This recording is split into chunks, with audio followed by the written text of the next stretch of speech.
Time to Shine today, episode 12. Let's honor our past. This is Scott Ferguson. Let's level up.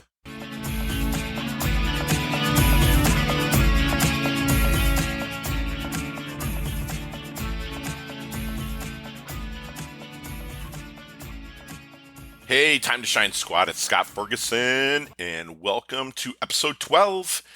And we're going to dig into something here that can haunt you, or you can use it to your advantage at all times. And that's that big P word, past. Everybody has one, whether it's good or bad. Don't let it dictate where you're going with your progression of leveling up your life. So this is one that didn't really take me too much to really talk about, because I've been that guy that's been a victim of my past. I was born in the Philippines in 1972. I was put up for adoption. I was adopted by a couple who unfortunately could not raise me. Then I was adopted by a family who did raise me, but then they kind of went through a split and I kind of bounced back and forth between houses. I used to use that excuse of my past to dictate my future. I was so afraid of abandonment. I was so afraid of moving forward into relationships that I've really hurt people, and not only people, but also myself as well. I have sought help through books, through counselors, through shrinks. I'm not afraid to admit it. But I really didn't start understanding the magnitude of how much it hurt me until one day the market crashed in 2008, and the real estate market crashed.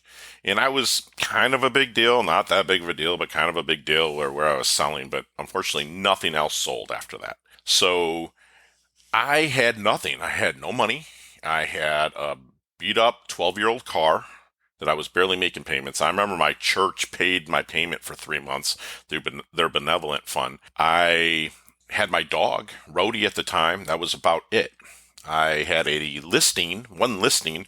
There was a short sale at the time, which were pretty in vogue then, and that's where somebody owes more on their house than it's worth. So I decided to list their house, and they had moved to Florida, and I decided to live in their house with really no electricity, and it was just me and my dog, but it was a roof over my head, and they had running cold water. So I would sit there and wail and feel sorry for myself about, oh my gosh, all this stuff's happened to me from the past.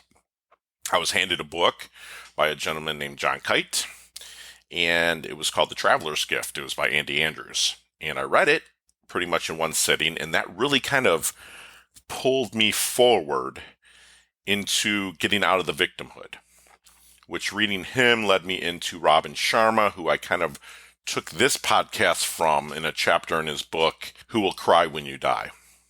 And he basically says that, most people will dictate where they are going in their future by their past. And they let that happen. But what it does is it blocks good things from happening to them coming into their life, good things that come to them. If you live in your past, then you're going to block the good things that are able to come forward. And that's something that, again, I've been a part of. It's happened to me. I see it happen to a lot of my students. I see it happen to a lot of my colleagues, even family members. And I was given a really good analogy of a car. Pretty much everyone drives a car. And you have the windshield, which is this huge, huge window in front of you. And then you have this small little window, or mirror, I should say, that's your rearview mirror. And one of my mentors said, listen, you have everything in front of you. Why live in something so small? That really hit home. It did not allow me, living in my past, did not allow me from letting great things happen in my life. Okay? So I want to encourage you to understand that even the most successful people have went through major setbacks, but they realize that in the worst of fortune lies the best chances for a happy change, which is huge. The more you try and you let the past be the past, let the dead bury the dead, the more you try and the more you move forward, sure, more things can happen to you that are negative, but great things will have to happen as well. Okay, so the successful people, they all have experienced a lot of adversity. Okay, tons of adversity. Name one person of influence, whether it's an athlete, business owner, movie star, whatever, they've all experienced adversity. But the one thing they do is they manage their memories to level up their lives. Write that down. They manage their memories to level up their lives. And that's what I'm going to encourage you to do. To remember that the more you fail in life means you are living more complete. Level up. Embrace it. Get after life. Okay, Booker T. Washington says, I have learned that success is to be measured not so much by the position that one has reached in life as by the obstacles he has overcome while trying to succeed. Read that over and over again to yourself. They measure a lot of their success by the obstacles they were able to get over. If it was easy, everyone would do it. There would be no bliss. There would be no euphoric feeling if you're a salesman making that sale, anything that you're going after. If it was easy, it wouldn't feel as good when you're done. So don't let the things in the past dictate your future and where you're going. Okay, so that's what we're going to do today, squad, is we're going to level up our life, level up our health, level up our wealth. We're not going to let our past dictate where we are progressing to. All right, guys and gals, until next time, this is Scott Ferguson.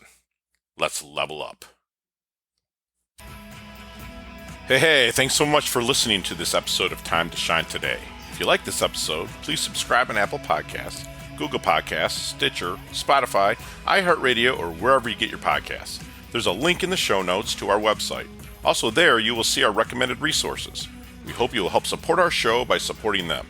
If you like what you've been listening to, it'd be great if you could just give us a 5-star rating and tell your friends how to subscribe while you're at it. I'm your host, Scott Ferguson, and until next time, level up. It's your time to shine.